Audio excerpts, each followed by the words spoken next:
আসসালামু আলাইকুম। জানিয়ে দেব এই মুহূর্তে হাতে পাওয়া সর্বশেষ ভয়ঙ্কর কিছু আন্তর্জাতিক আপডেট বাংলা সংবাদ। শুরুতেই থাকছে সংবাদ শিরোনাম। শুরুতেই জানিয়ে দেব গাজায় ইসরায়েলি হামলায় নিহত অন্তত 50, বাড়ছে সমালোচনা।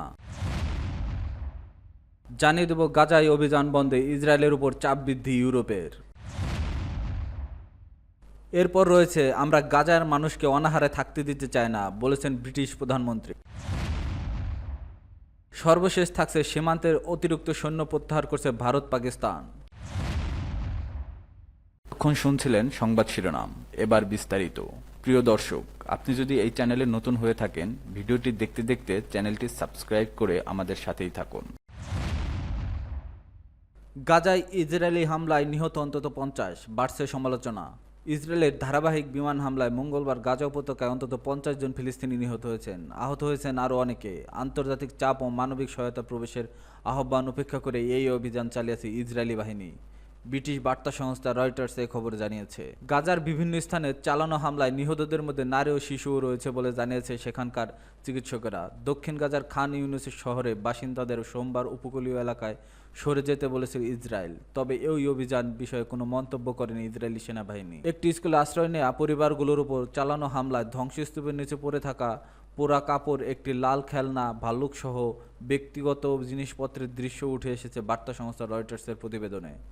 আল আহলি হাসপাতালে দেখা গেছে সাদা কাফনে মোড়া মরদেহের উপর প্রার্থনা করছে শোকাহত স্বজনেরা। স্কুলে আশ্রয় নেওয়া ওমর আহেল বলেন, আমাদের দোষ কি? শিশুদের কি দোষ? আমরা সিঁড়িতে পোড়া চুল ও ছেঁড়া কাপড় সহ যে নারীদের লাশ পেয়েছি তাদের অপরাধ কি? আল্লাহর কসম, এটা চরম অন্যায়। গত 8 দিনে ইসরায়েলি হামলায় নিহত হয়েছে 5 শতাধিক ফিলিস্তিনি। গাজায় স্বাস্থ্য অধিদপ্তরের হিসাব অনুযায়ী যুদ্ধ শুরুর পর থেকে 53,000-এর বেশি মানুষ নিহত হয়েছে। গাজা উপত্যকায় প্রায় 23 লাখ বাসিন্দার সবাই বাস্তুচ্যুত হয়েছেন। 2023 সালের অক্টোবর মাসে হামাস নিয়ন্ত্রিত গাজা সীমান্ত দিয়ে ইসরায়েলি জনপদের হামলায় 1200 জন নিহত হন এবং 251 জনকে জিম্মি করে নিয়ে যায় হামাস। এরপরে গাজায় শুরু হয় ইসরায়েলের এই ব্যাপক সামরিক অভিযান। এতে এখনও পর্যন্ত 53,000 বেশি ফিলিস্তিনি নিহত হয়েছে। গত 2 মার্চ থেকে গাজায় খাবারসহ জরুরি পণ্য প্রবেশের অবরোধ আরোপ করে ইসরায়েল। এতে সেখানে দুর্ভিক্ষের ঝুঁকি চরমে পৌঁছেছে বলে জানিয়েছে জাতিসংঘ সমর্থিত খাদ্য নিরাপত্তা মনিটর। সোমবার ইসরায়েলের 9টি সহায়তা ট্রাক প্রবেশের অনুমতি দিলেও মঙ্গলবার জাতিসংঘ জানিয়েছে 100টি ট্রাক প্রবেশের অনুমতি পেয়েছে তারা। অথচ জাতিসংঘ বলছে প্রতিদিন অন্তত 500 ট্রাক প্রয়োজন গাজার জন্য। জর্ডানে অবস্থিত জাতিসংঘের গুদামঘরে দাঁড়িয়ে সংস্থাটির মুখপাত্র লুইস ওয়াটরিস বলেন, সবকিছু ফাঁকা, গুদাম, বিতরণ কেন্দ্র সবই বহুদিন ধরে খালি। গাজায় অভিযান বন্ধে ইসরায়েলের উপর চাপ বৃদ্ধি ইউরোপে। বিলম্বে ফিলিস্তিনের গাজায় সামরিক অভিযান বন্ধ করে যুদ্ধবিধ্বস্ত অঞ্চলে আরও ত্রাণ পাঠানোর ইসরায়েলের উপর চাপ বৃদ্ধি করেছে ইউরোপীয় ইউনিয়নের দেশগুলো। উদ্ধারকারীরা জানিয়েছে মঙ্গলবার নতুন হামলায় কয়েক ডজন মানুষ নিহত হয়েছে। ইসরায়েল জানিয়েছে গতকাল মঙ্গলবার ইসরায়েল থেকে 93টি ট্রাক গাজায় প্রবেশ করছে, কিন্তু জাতিসংঘ জানিয়েছে সাহায্য আটকে রাখা হয়েছে।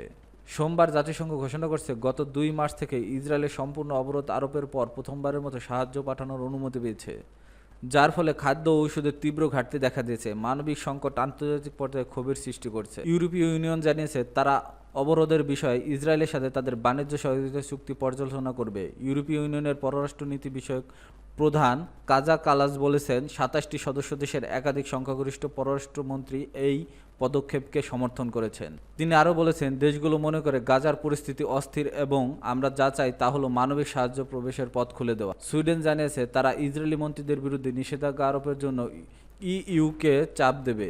ব্রিটেন ইসরায়েলের সাথে মুক্ত বাণিজ্য আলোচনা স্থগিত করেছে, ইসরায়েলি রাষ্ট্রদূতকে তলব করেছে এবং বলেছে তারা ইসরায়েলের যুদ্ধ পরিচালনার বিরুদ্ধে এখন পর্যন্ত তাদের কঠোরতম পদক্ষেপ অধিকৃত পশ্চিম তীরে বসতি স্থাপনকারীদের উপর নিষেধাজ্ঞা আরোপ করছে। ব্রিটিশ পররাষ্ট্রমন্ত্রী ডেভিড ল্যামি কমন্স সভায় বলেছেন, সহায়তা বন্ধ করা, যুদ্ধ সম্প্রসারণ করা, আপনার বন্ধু এবং অংশীদারীদের উদ্বেগে উড়িয়ে দেওয়াও একটি অপ্রতিরোধ্য এবং এটি বন্ধ করা উচিত।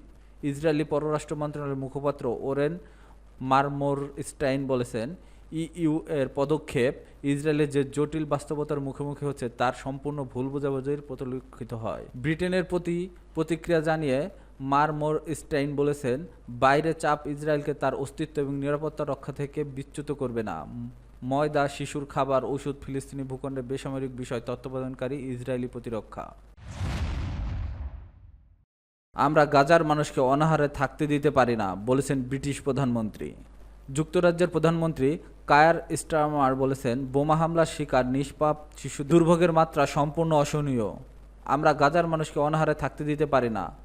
হাউস অব কমন্সে ইইউ এর সাথে ইউকের পুনঃস্থাপন চুক্তি নিয়ে বক্তব্য প্রদানের সময় এ কথা বলেন তিনি। খবর আনাদোলুর।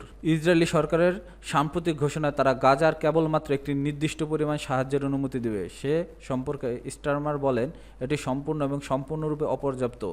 এ সময় গাজায় ব্যাপকভাবে মানবিক সহায়তা বৃদ্ধির দাবির উপর জোর দেন স্টারমার। ব্রিটিশ প্রধানমন্ত্রী আরও বলেন, আমি আজ বলতে চাই, ইসরায়েলের উত্তেজনায় আমরা আতঙ্কিত। আমরা গাজার জনগণকে কোনোভাবেই অনাহারে থাকতে দিতে পারি না। গাজা উপত্যকায় নতুন করে নৃশংসতার কারণে এরই মধ্যে দেশটির সঙ্গে বাণিজ্য আলোচনা স্থগিত করেছে যুক্তরাজ্য। মঙ্গলবার 20 মে এই ঘোষণা দেন ব্রিটিশ পররাষ্ট্রমন্ত্রী ডেভিড লামি। যুক্তরাজ্যের পার্লামেন্টে তিনি বলেছেন, আমরা ইসরায়েলি সরকারের সঙ্গে নতুন মুক্ত বাণিজ্য আলোচনা স্থগিত করেছি। 2030 সালের দ্বিপাক্ষিক রোডম্যাপ অনুযায়ী ইসরায়েলের সঙ্গে যে সহযোগিতার বিষয়টি রয়েছে সেটি আমরা পর্যালোচনা করব। নেতানিয়াহু সরকারের কর্মকাণ্ড এই পর্যালোচনার প্রয়োজনীয় করে তুলেছে। তবে যুদ্ধ বন্ধ ও মানবিক বিপর্যয় রোধে আন্তর্জাতিক বিভিন্ন মহল থেকে যুদ্ধবিরতির আহ্বানকে তোয়াক্কা করছে না ইসরায়েল, বরং অভিযান আরও জোরদার করে গাজা নিয়ন্ত্রণ নেওয়ার ঘোষণা দিয়েছে ইসরায়েলি প্রধানমন্ত্রী। সীমান্তে অতিরিক্ত সৈন্য প্রত্যাহার করছে ভারত পাকিস্তান। সাম্প্রতিক সংঘাতের সময় সীমান্ত মোতায়েনে করা অতিরিক্ত সেনা সদস্যদের শান্তিকালীন অবস্থানে ফিরিয়ে নেওয়ার বিষয়ে ঐক্যমত পৌঁছেছে ভারত এবং পাকিস্তান। চলতি মাসের শেষের দিক নাগাদ এই সিদ্ধান্ত বাস্তবায়ন হবে। মঙ্গলবার পাকিস্তানের নিরাপত্তা বাহিনীর জ্যেষ্ঠ একজন কর্মকর্তা সংবাদ মাধ্যমকে এ তথ্য জানিয়েছেন। গত মাসে ভারত শাসিত কাশ্মীরের পর্যটকদের উপর হামলার ঘটনার জেরে ভারত ও পাকিস্তানের মাঝে 4 দিন ধরে পাল্টা হামলার ঘটনা ঘটে। দুই দেশের সামরিক বাহিনীর এই সংঘাতে অন্তত 70 জন নিহত হয়। কাশ্মীরে হামলার ঘটনার পাকিস্তানকে দায়ী করলেও নয়াদিল্লি, ইসলামাবাদ এই অভিযোগ অস্বীকার করছে। পরে যুক্তরাষ্ট্রের প্রেসিডেন্ট ডোনাল্ড ট্রাম্পের আকস্মিক যুদ্ধবিরতির ঘোষণার মধ্য দিয়ে দুই দেশের সামরিক বাহিনীর ড্রোন, ক্ষেপণাস্ত্র, বিমান হামলা ও কামানের পাল্টাপাল্টি গোলা বিনিময় বন্ধ হয়ে যায়। ট্রাম্পের ঘোষণা দেওয়া সেই যুদ্ধবিরতি এখনও কার্যকর রয়েছে। গণমাধ্যমের সঙ্গে কথা বলার অনুমতি না থাকায় নাম প্রকাশে অনিচ্ছুক পাকিস্তানি ওই নিরাপত্তা কর্মকর্তা বলেছেন, উভয় দেশের সৈন্যরা চলতি মে মাসের শেষের দিকে সংঘর্ষপূর্ব অবস্থানে ফিরে যাবেন। তিনি বলেন, উভয় দেশের ধাপে ধাপে, বিশেষ করে কাশ্মীরের প্রকৃত নিয়ন্ত্রণ রেখা লাগোয়া এলাকা থেকে অতিরিক্ত সেনা ও অস্ত্র প্রত্যাহারের বিষয়ে ঐক্যমত্যে পৌঁছেছে। মে মাসের শেষ নাগাদ সৈন্যদের প্রত্যাহার সম্পন্ন হবে। গত সপ্তাহে ভারতীয় সেনাবাহিনীও বলেছে, উভয় পক্ষের সীমান্ত ও সম্মুখসারির এলাকাগুলো থেকে তাৎক্ষণিক সৈন্য সংখ্যা কমানোর বিষয়ে একমত হয়েছেন। পাকিস্তানি ওই কর্মকর্তা বলেন, প্রাথমিকভাবে সব পদক্ষেপ 10 দিনের মধ্যে শেষ করার পরিকল্পনা ছিল, কিন্তু ছোটখাটো কিছু সমস্যা থাকায় সৈন্য প্রত্যাহারে কিছুটা বিলম্ব হয়েছে। সূত্র AFP।